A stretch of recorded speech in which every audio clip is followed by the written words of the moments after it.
New টাউনের বুক চিরে প্রতিদিন হাজার হাজার গাড়ি ছুটছে, কিন্তু এই রাস্তায় চলাচল করা কতজন জানেন যে ঠিক পাশেই এমন একটা দারুণ স্পট আছে। Welcome back. আজ আপনাদের নিয়ে এসেছি নিউ টাউনের স্মার্ট প্লাজায় মেজর আর্টেরিয়াল রোডের পাশেই তৈরি করা হয়েছে এই চমৎকার এরিয়াটি। এই যে সুন্দর কাঠের পাড়োগোলা আর চারপাশে সাজানো সবুজ গাছপালা দেখছেন, বিকেলের দিকে একান্তে সময় কাটাতে বা বন্ধুদের সাথে আড্ডা দিতে জায়গাটা কিন্তু বেশ দারুণ। আর আপনি যদি কন্টেন্ট ক্রিয়েটর হন, তবে এই জায়গাটা আপনার একদম মিস করা উচিত নয়।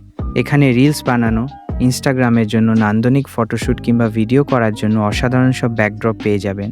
ইনফ্যাক্ট এখানে ইতোমধ্যে বেশ কিছু মিউজিক ভিডিও আর নাটকের শুটিংও হয়ে গেছে। শুধু ফটোশ্যুটই নয়, কাজের পরিবেশও কিন্তু সেরা।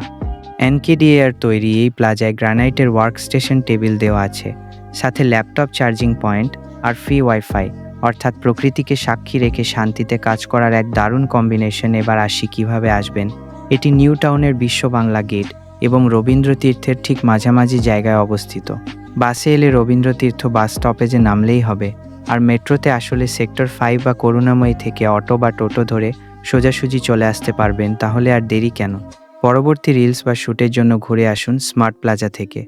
আজকের মিনি ব্লগটা কেমন লাগলো কমেন্টে জানান, আর নতুন সব লোকেশনের জন্য ফলো বা সাবস্ক্রাইব করতে একদম ভুলবেন না।